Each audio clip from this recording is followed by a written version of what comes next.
Isa lang po ang pattern. Basta insertion or ang program po, 25% po lagi. Insertion or ang program, 25% po yun. Opo. Para po kanino raw? Para po daw po kay, lagi ko narinig ang salita nila kay Saldico at saka kay Speaker po, ang narinig kong salita.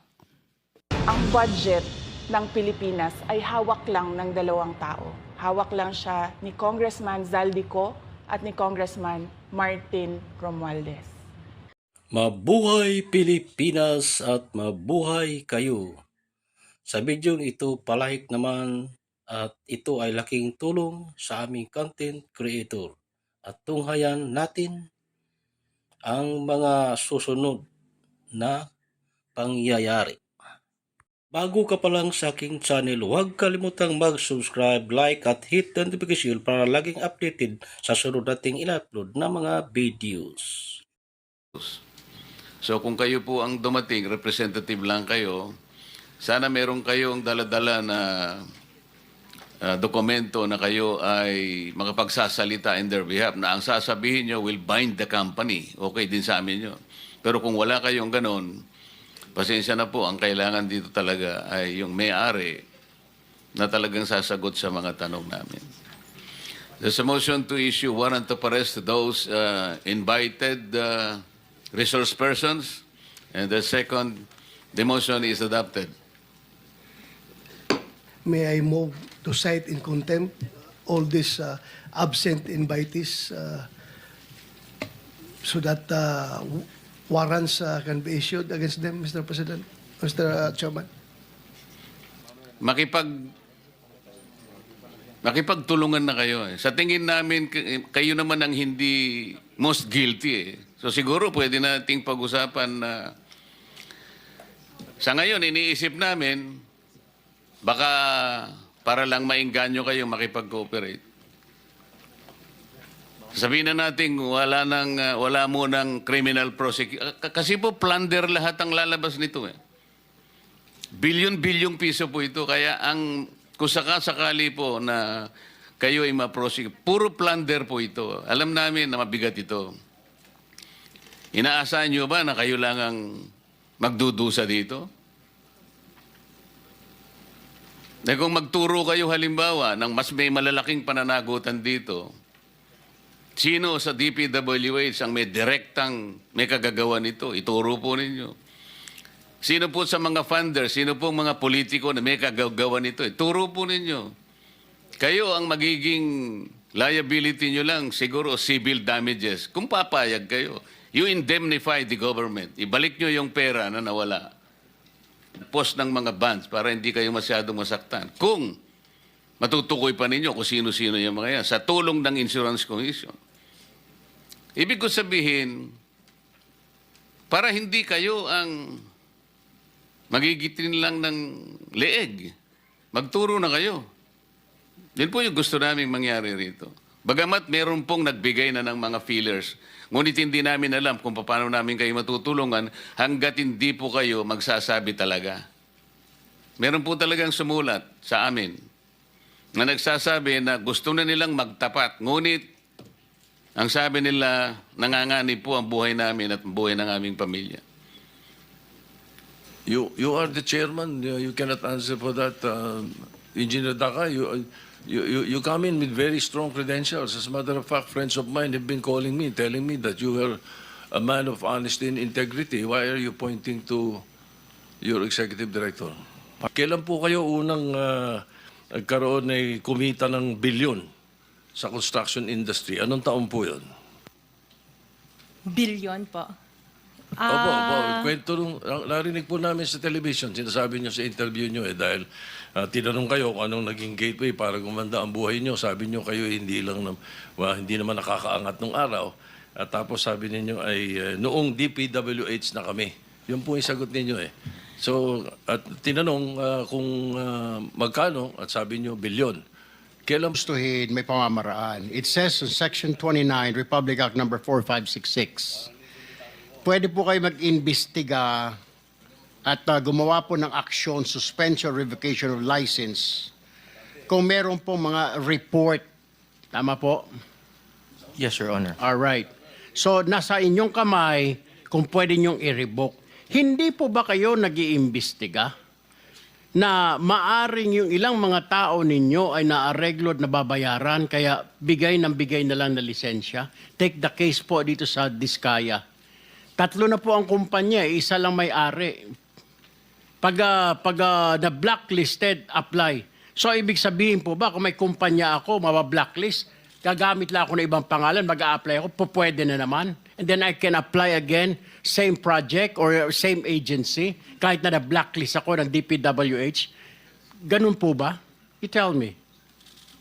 No, Your Honor. PCAB is also a quasi-judicial body. And we do a lot of investigations, and we also resolve a lot of cases. Investigation siguro sa mga maliliit, pero kung mga malalaki na kagaya nito, wala ho kami naririnig. Bakit 15 po sila na nagkunsabahan, binulsa yung pera ng bayan, 1.3 trillion, wala tayong narinig. Ngayon, nandito kayo, nagpapaliwanag, sasabihin nyo, meron kayong quasi-judicial. Nasaan yung quasi-judicial? Bakit yung pinayagan nangyari? 2022 hanggang 2025, 3 years, engineer. Wala kayong ginawa, hindi nyo kinansela yan. Isang kumpanya, tatlo pa. Yung isang may-ari. Wala kayong ginawa. Ngayon, pinapakita yung sa amin dito na meron kayong ganito, meron kayong... Nasaan yun sinasabi mo? 3 years. I understand very well your concern. Hindi po ba? Wala ho kayo, hindi ko alam kung nagtatanga-tangahan kayo, hindi nyo alam trabaho, o natapalan lahat ng mga mata ninyo ng salapi. Kaya ho ganon. Balikan Po, pag nag-divest kayo, there is somebody, doon nyo po isasalin yung pong inyong interest sa isang company. Kanino po nasalin? Nung mag-divest kayo, sino yung taong doon nyo i-divest po ang inyong interest sa korporasyon?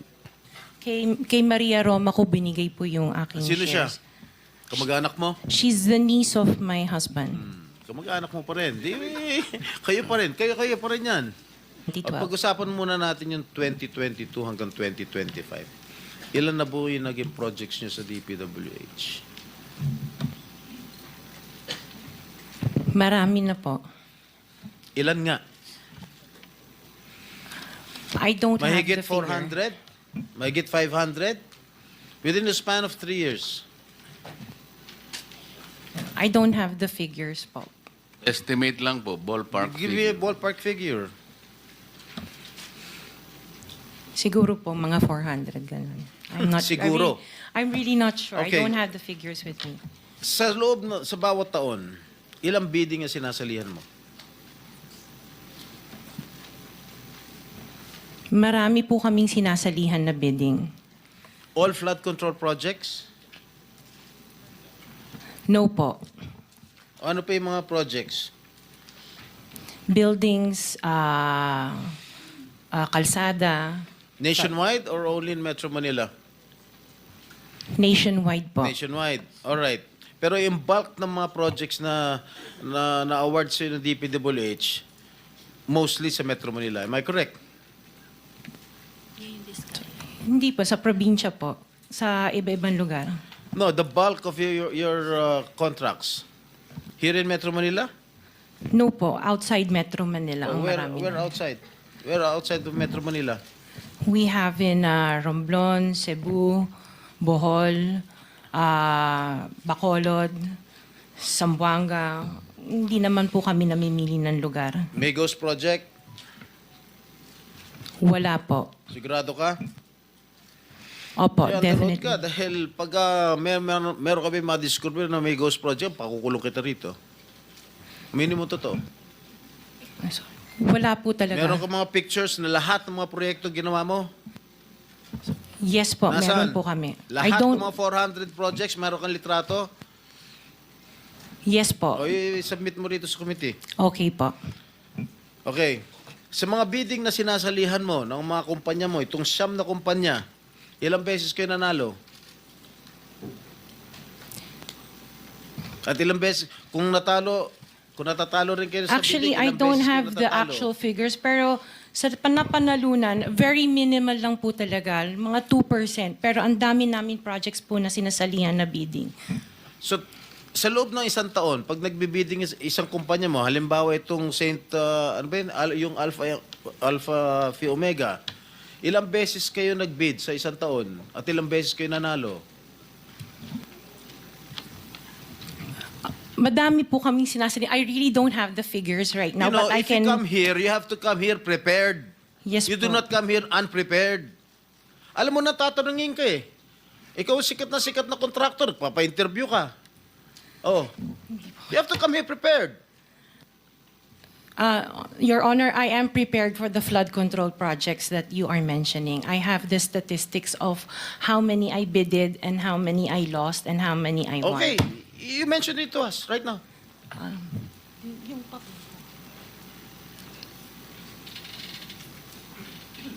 One. 491 projects. This is just for the flood control, Your Honor. How many projects for 491. 191? 491. 491. I joined the bidding. Po. Oh. This is in 2022. I only got 71 projects from the 491 na sinalinan ko po. 71 only. How many companies? Itong This is siyam? just for Alpha and Omega Oh, po. what about the other companies? What about the other 8 remaining companies that you own? I don't have the statistics Oh. for that because I was only called as Alpha Wait, and Omega. You admitted earlier when I asked you if you own these 9 companies and you answered in the affirmative.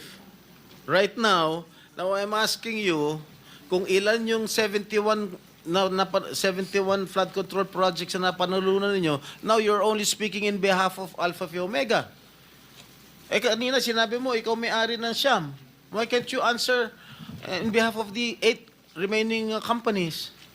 Kasi po, yun lang yung na-prepare po namin for today's hearing. Oh, what about the representative of the other construction companies? Itong si Remando. Oh, how many? You're representing St. Timothy. Good morning po, Mr. Chairman. For St. Timothy Construction po, we have 145 projects. Flood control projects. Yes, Mr. Chair. Since Since 2022, up to the present as we speak, 122. 145. Excuse me? 145, Mr. Chair. Napanalunan ang na-award sa inyo 145 flood control projects. Yes, Mr. Napanalunan niyo 'yan. Yes, Mr. Chair. So, all in all, dun sa 8 companies, ilan? Dun sa 9 companies, hindi nyo alam? Out of the 400, maybe, who can answer my question from the DPWH? Sino may-ari St. Timothy? Ikaw si Remando, no? Kamag-anak mo si Diskaya, correct? Sabi mo, pamangkin mo. Tama? And who is this Maritoni Miligrito, the owner of Elite, general contractor? Who is this? Answer. Pinsan ko po, Mr. Chair. From the left pocket to the right pocket. St. Matthew. Nandito yung asawa mo, Pacifico Diskaya. Great Pacific. Oh, ikaw, nandyan ang pangalan mo, oh. Si Sarah Rowena Diskaya. Kaya hindi mo mapapagkaila, eh. YPR General Contractor. Nandito rin ang pangalan mo. Miss Sarah, alam mo, huwag ka magsisinungaling, ha? Amethyst Horizon. Sino si Amethyst Horizon? Sino si John Brian Eugenio? Who is he? Sagutin mo, Miss Remando. I didn't know, Mr. Chair. Madam Sarah. He's one of our employees. Oh, dami. Waymaker. Sino si Gerald William Diskaya? He's my eldest son. Okay. Alpha Phi Omega, yan, asawa mo. So, you confirm, lahat ng siyam na yan, ikaw ang may-ari. Tama? Part owner po. Part owner. Okay. Kaya nyo ba talaga pagsabay-sabayin yung mga construction, mga proyekto ninyo? Paano nyo nagagawa ito? Yes po, we have sufficient employees naman that can carry out and execute the project. Okay, ilan ba yung mga empleyado ninyo? In the office po, mga 200 plus. Sabay-sabay kayong naawardan ng kontrata ng DPWH. Alam mo, nakakapagtaka dahil kayo lagi nakakuha ng DPWH contracts, ha? Sino ba talaga sa DPWH ang nagbibigay sa inyo listahan ng mga projects for bidding? Turo mo na. Wala po akong knowledge po. Talaga? Ba't Yes, nakakapagtaka dahil yung siyam na construction companies nyo, yun ang laging favored, kumbaga, sa bidding. Kasi ang balita ko, isa kayo sa mga una nakakita at nakakapili ng mga projects. Bago pa mabuo ang National Expenditure Program, yung tinatawag natin na NEP. Parang menu lang sa restaurant na nakaka-order kayo kaagad. Sino ang point person nyo sa DPWH na nagbibigay sa inyo ng informasyon na ito, o para sa inyo, ito para sa kanya? Sino? Sir, wala po akong nakakausap po. Wala kang kilala sa DPWH. Wala po. Hindi kami maniniwala niyan, wala kayong kilala sa DPWH. Meron ako yung mga engineer, yung mga district engineers, tsaka Yun mga pala eh. Sino ang mga district engineer na nakilala mo? Pero hindi po sila nagbibigay ng project po sa akin. At tinatanong ko, wala naman ako sinasabi sa'yo kung nagbibigay sila ng project, sino ang kakilala mo sa DPWH? Sila, mga DE po. DE Yeah, okay. ng... Sabi mo, sino? Teka sandali. DE ng Laguna, O, sino DE nga? ng... Banggitin mo yung pangalan. I can't remember their names kasi I don't transact on Okay, behalf of the DE ng companies. Laguna, sino pa? DE ng Bulacan, DE ng... Is he here? Nandito ba? Yung DE ng Laguna, DE ng Bulacan, nandito ba? DE ng Bulacan nandito. Okay, paano nyo nalalaman ang mga projects for the bidding? Sino ang nagbibigay ng listahan sa'yo? We don't have a list. Madam Diskaya, saan nyo ba kinukuha yung mga coaching imported, mga luxury cars? Ang balita ko, dun sa interview mo, binili mo yung isang Rolls Royce dahil nagandahan ka sa payong. Tama ba? Sir, yes po. Samantalang, ilan yung luxury cars mo? Nasa 28 po. 28 lang. Yes. Ano ito mga ito? Rolls Royce, Ferrari? I don't have a Ferrari. Ano yung mga luxury cars? Lamborghini? No rin. Cadillac. Saan binili? Sagutin mo na. Saan mo binili? Sa dealer po. Sino dealer? Dito, local? Local dealer o sa abroad? Freebell Enterprises tsaka yung isa Auto Art. Dito, sa Pilipinas? Yes po. Hindi ka nag-import? No po. Dito, may dealer ng mga Yes po. Rolls Royce. May dealer ng Rolls Royce meron dito. po. Ano pa yung mga ibang luxury cars mo? Yung anong tawag dito, yung Cadillac and the GMC. Cadillac Escalade, ganon? Yes po. Oh. The GMC. Yun lang. Sinong dealer? I mentioned earlier, Freebell Enterprises and Auto Sa Art. lahat ng kotse mo, yun ang mga dealers mo? Dalawa lang sila Dalawa po. yung dealers mo. Yes po. What other luxury cars do you own? Yung iba dito na, the Maybach. Dito ko Maybach, na binili. Mercedes. Yes po. And then, yung iba, dito na rin yung Range Rover. Bentley. The Bentley dito na rin po. Paano kayo nagka-interest sa kotse? Saan nyo gagamitin yung 28 kotse na luxury cars? Araw-araw gusto mo Collection. palit ng kotse? No, I have 4 kids that use it all the time for them to Oh, be 4 taken to kids school. lang. O, bigyan mo tig-isa, pero 20, ilan yun? 20 ka mo? 28? 28. Opo. My God. And you bought that from the taxpayers' money? No po. Hindi po. Huwag na tayo maglokohan That will be- dito. Let's allow our... Yes po. Sino pinakikinggan mong boss? Sino pinakikinggan mong boss? Pinakikinggan ko pong boss. Ikaw ba ang boss ng St. Timothy o meron kang pinakikinggan na iba? Di ba si Talaga- Madam Sara? Ay, hindi po. Regarding po sa St. Timothy, ako po. O sa St. Gerard? Sa St. George po, wala na po akong ano doon. So Mr. ikaw Chair. na susunod? Opo, Mr. Chair. Alright. Sige, mamaya magtatanong. Amidan Construction, dito ba? I was informed I'm here, Your Honor. is around. MG Summit. Ay, yes, ma'am. I'm here for Your Honor.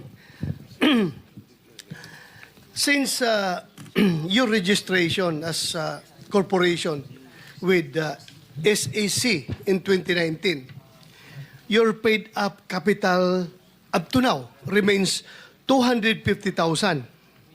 Yet, based on news reports, you bag a total of 5.022 billion pesos worth of flood control projects. Paano nyo po ito nagawa? Sa loob lamang ng 5 taon, mula sa 250,000 pesos, ngayon bilyon-bilyon na po ang inyong naging proyekto sa flood control. Your Can you Honor. explain to this committee, please? Yes, Your Honor, if I may. Yes. We are a sole proprietor company. We are already 34 years in the business po sa construction. In 1991, it was started by my husband as a authorized managing officer. Tapos nung namatay po siya noong 2007, I have to register again, but yung trade name po namin, yung trade name po ng asawa ko, yun pong ginamit namin. And this is a sole proprietorship company po, sir. In 2019, though, I've registered this company, but it's MG Samidan Construction and Development Corporation with the purpose sana of incorporating po, may magpa-transition sana sa corporation yung sole proprietorship. But nung nangyari na po yung COVID, hindi na po natuloy. So we have been using this sole proprietorship company until today, sir, Your Honor. Yes, ma'am. Thank you for that. Dito muna tayo mag-focus sa 5.02 billion from 2022 to 2025. Saan po itong mga flood control projects na ito makikita? Mostly sa car po, Your Honor. Lahat ito, Cordillera region? With yung may nearby provinces lang po sa may La Union at Pangasinan. Pero mostly po sa car region po. Direktahin na kita, ma'am. Itong flood control projects niyo na ito, na 5.02 billion pesos.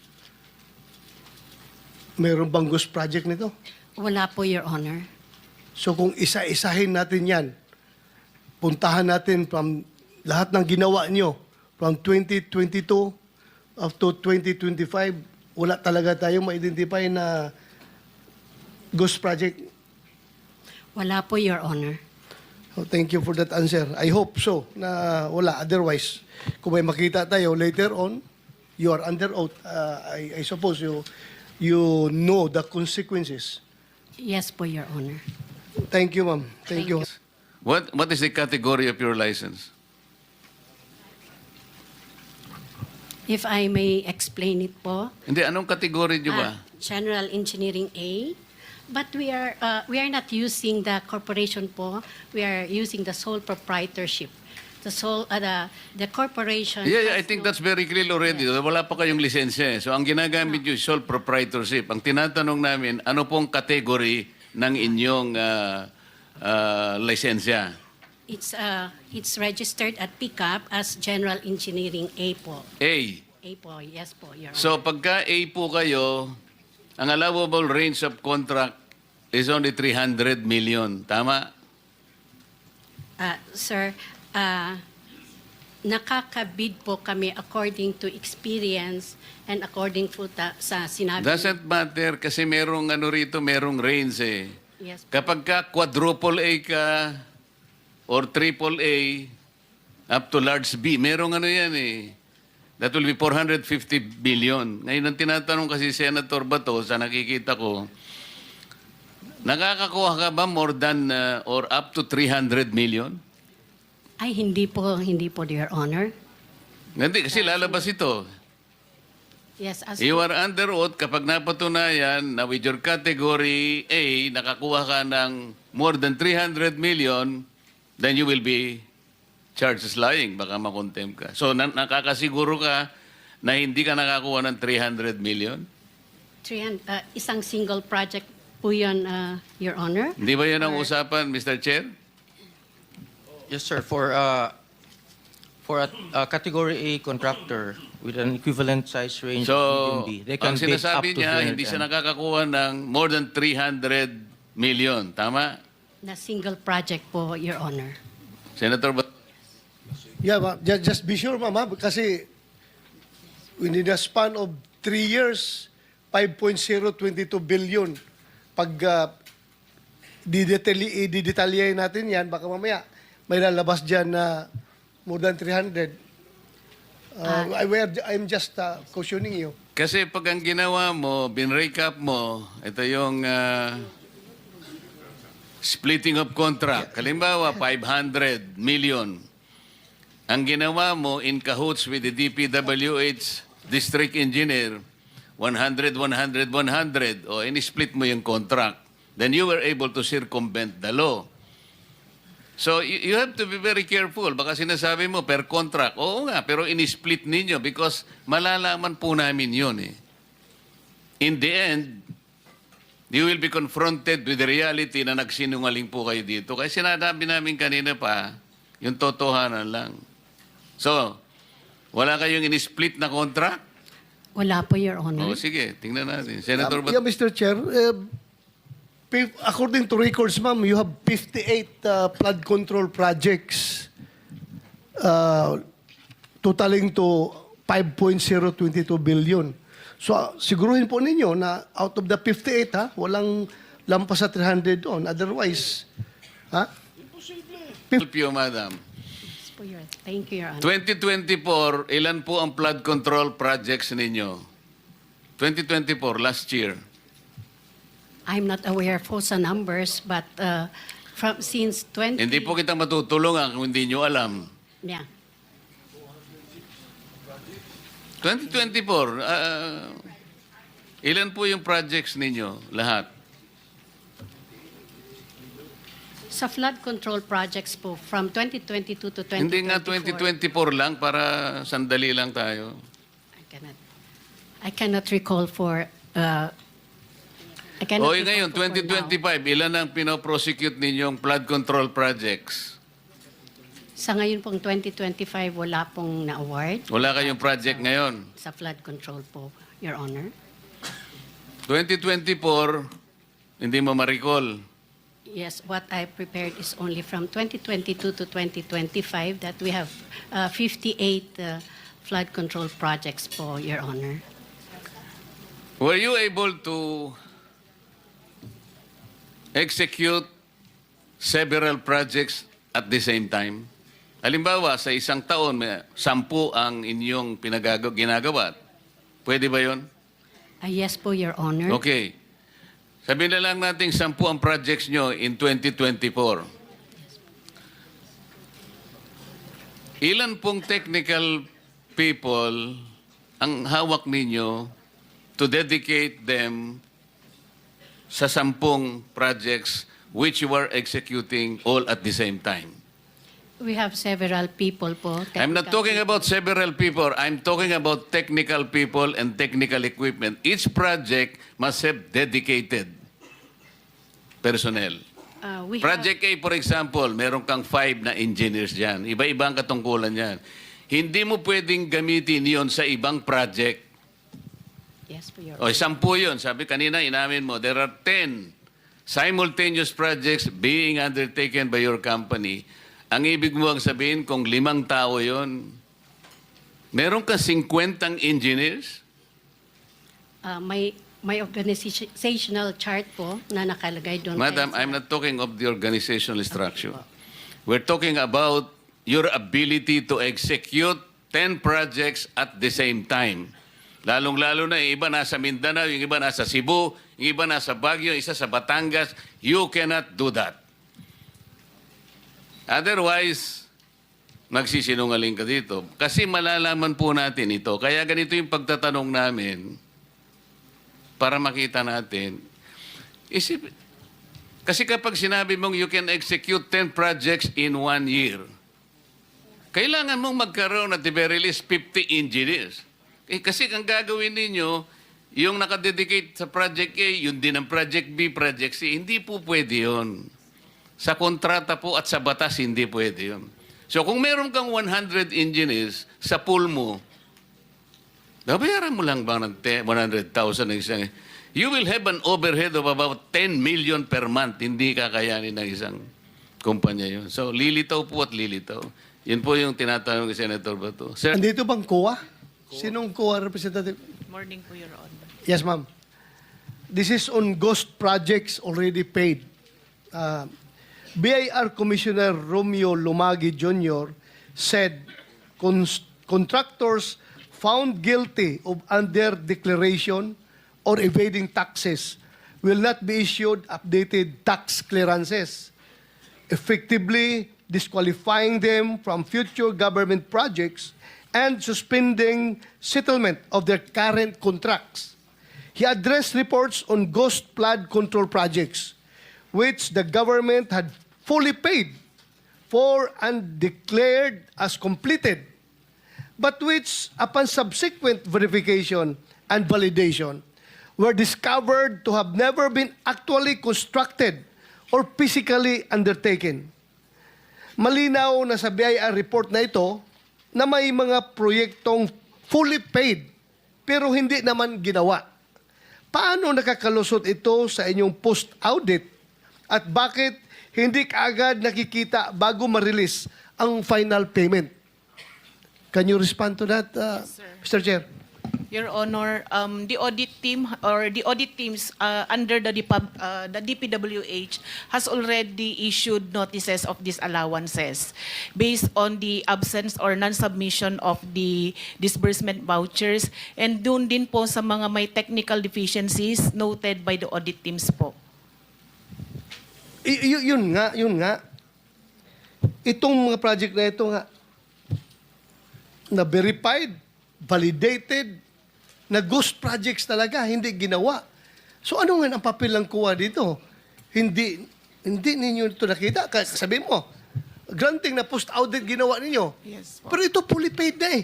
Yes so po, we Your Honor. presume na Yes po. nag-conduct na kayo ng post-audit dito. Meron na po, Your Honor, hindi po siya na post-audit, kaya po nag-issue na po si auditor ng notices of disallowances para doon po sa mga projects na yun, Your Honor. At doon sa mga hindi po sinubmit na disbursement vouchers po.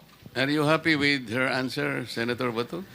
I'm not satisfied, Mr. If Chair. I may I'm not satisfied. provide po, Your Honor, for... Ang tinatanong niya po, Madam, Yes po. paano nyo inaudit yung ghost project? Yes, Your Honor. Doon po sa case po kasi ng Bulacan, Your Honor, marami pong hindi na-submit na disbursement vouchers.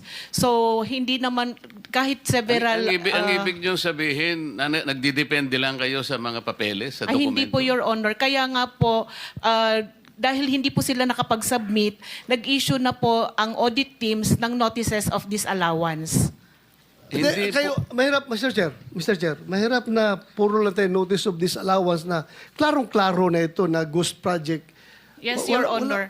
Yung hindi po kasi pag-submit ng account, sir, or yung disbursement vouchers, pwede pong kasuhan din yung mga persons liable na hindi nag-submit doon sa... Hindi, wag mo na akong Opo. wag mo akong dalhin doon sa mga papel yan, Opo. mga disbursement na yan. COA, kung mag-post-audit kayo, di ba pupunta kayo sa area, tingnan nyo kung saan ang project. Yes po. O ngayon, hindi nyo nakita. Ano, hanggang kuan lang kayo? Hanggang disallowance lang kayo? O hindi nyo nakita. O ano ngayon? So, hindi ba papilin nyo yan as commission on audit na mag-file lang kaso? Yes po, Your Honor. Yun po yung susunod na hakbang Ay, susunod. po ng Kailan COA. pa susunod? Kasi, Naubos na ang pera ng gobyerno ito. Nabayaran na lahat itong project na ito na hindi nagawa. Tapos ngayon, susunod pa. I am so, alam mo, yung mga tao na nanonood sa atin, sabihin nila, kaya pala naglipana yung ghost projects dahil yung COA kabagal kumilos. Hindi po, Your Honor. Gusto ko lang pong iklaro na yun pong sinasabi nating Ghost Project na isa po sa mga nabisita ay 2025 transactions po siya. At declared po siya na completed as of July 2025.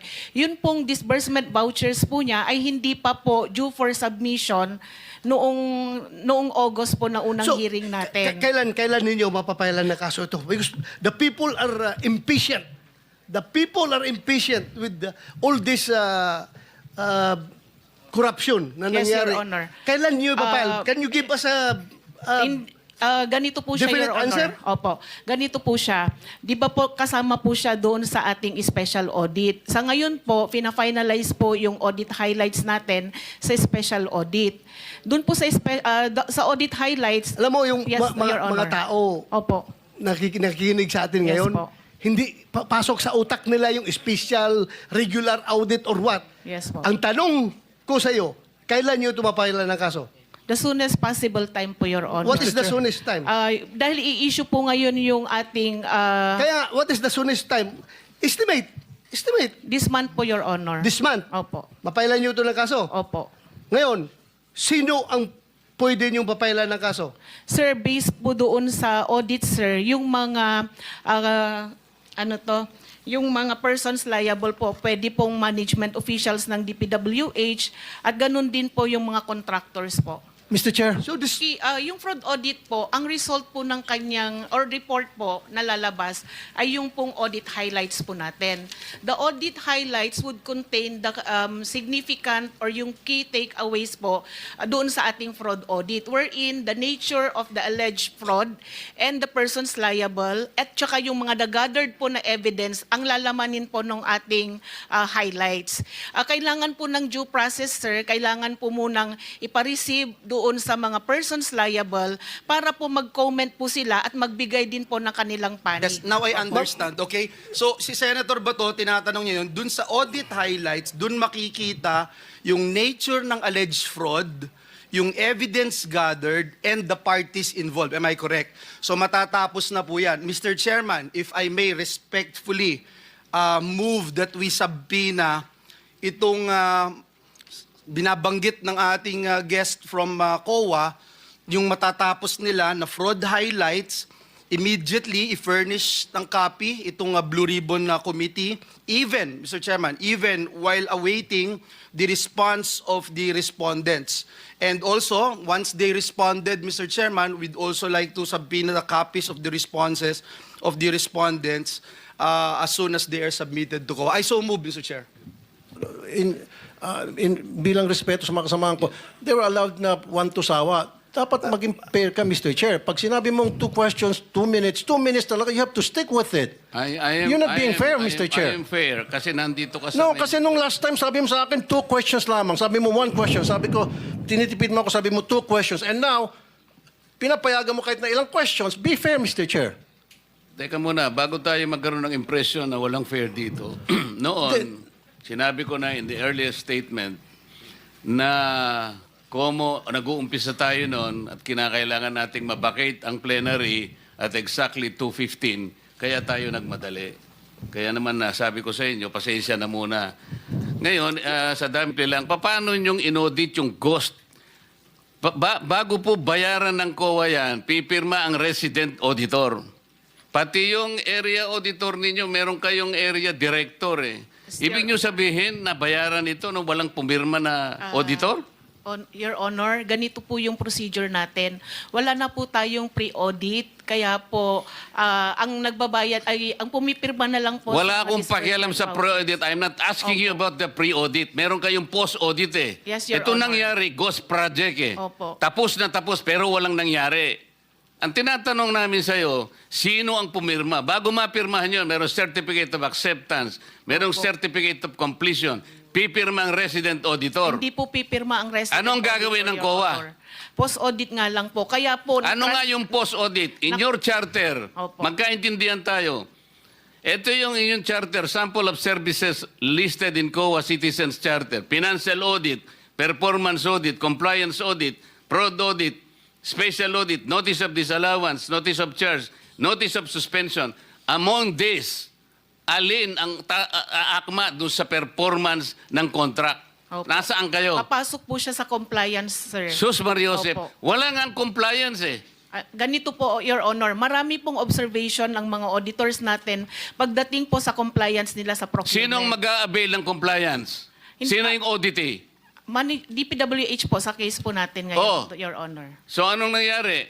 Marami pong observation ng mga auditors natin, sir, pagdating po sa compliance nila ng 9184. Kapag ba ang chairman mismo ang pumunta rito, he can present better questions than you, answers than you? Pareho lang din po yung isasagot, Your Honor. Sabi mo kanina, kaya hindi pa kayo nakapag-file ng kaso dahil itong mga ghost projects na ito ay 2025 nangyayari. Am I correct? At you need time para Sir, for makapag-file ka. clarification, isa po doon sa mga ghost projects na na-mention, sir, ay 2025. Pero sa iba po, hindi ko po masigurado kung anong taon. Okay, ganito. According to COA Annual Audit Report 2023, 2023 ito, it was observed that various infrastructure projects with aggregate cost of 5.716 billion were declared as 100% complete on the report on publicized government programs, projects, and activities, and project status monitoring reports of DPWH implementing offices despite the deficiencies or defects noted upon actual inspection and validation thereof. Ibig sabihin po, sa regular annual audit ng COA, nakikita na ang mga mali-maling report ng District Engineering Office ng DPWH. So itong mga 2023 na mga problema, wala pa kayo napailan ng kaso nito? Your Honor, yung iba po dyan kasi, kinorek na nung contractor yung mga noted deficiencies. Yung iba naman po, nagbayad na po yung mga persons liable. At doon sa mga nakorek, kahit nakorek po, meron din pong mga pinataw or nakolektang liquidated damages po. So, meaning, wala talaga nakasuhan kasi naayos nila. Naayos nila ito lahat. Kasi 5.716 billion pesos na projects. Sabi maraming deficiencies. Tapos Po yung wala total- nakasuhan. Yan po yung total contract cost, Your Honor, yung 5.7. Yes. Opo. So wala nakasuhan ito. Itatanong ko po kasi, Your Honor, consolidation po yan sa lahat ng regional and district engineering offices. Yes, I hope, ma'am. Opo. That's your Opo. mandate. That's your mandate. Kukunin po namin sa mga regional auditors Yeah, po gawin natin po ninyo. kung meron po silang mga finailan po para po dyan. Salamat, Opo, ma'am. thank you. Cabral, total wala na si Secretary Bonoan, ikaw na yung representative ng DPWH. Doon sa 15 contractors, construction company na binanggit ni Presidente, meron bang ongoing projects ngayon as we speak? Doon sa 15 na binanggit ni Pangulo. Palagay ko po meron dahil... Palagay mo? Opo. You have to be... Pasensya na po, Your firm. Honor, Mr. Chair, kasi hindi po ako operations. Okay, last question. Sa pagkakalam mo, may ghost project ba? Nabi ni Secretary nung... Yes, huling- oo nga. Sa pagkakaalam mo. Yun po yung sinabi ni Secretary. Sa pagkakaalam mo nga, in your own opinion, Hindi ko po masasagot na confirm dahil hindi ko po alam kung ano yung nangyayari sa operations. Pero yun po yung sinabi ni Secretary. so you believe, you support Yes. the statement of the Yes former po, Your secretary Honor. that indeed there are ghost projects. Yes, Your Honor. And can you identify those contractors who are involved in these ghost projects? Hindi ko pa po alam dahil may nag-audit po. Baka po yung director namin ng internal audit na nasa likod makakapagsabi po kung ano po yung resulta ng audit. Because the internal audit po ng department ay directly under kay Secretary. All right. Morning, Your Honor. I'm the authorized officer, Your Honor, of Sunwest Inc. Where is the owner? Miss Alcaraz, the president, Your Honor, Where is is he? coming. She's Where- just a minute away, Your Honor. to We the cannot Honorable accept Court. representatives here. Yes, Your Honor. She's Officer, director, president, can we invite the owners? Why? I mean, this is a full-blown hearing, and yet they only send representatives. We want, Mr. Chair, Maraming salamat at mabuhay kayo!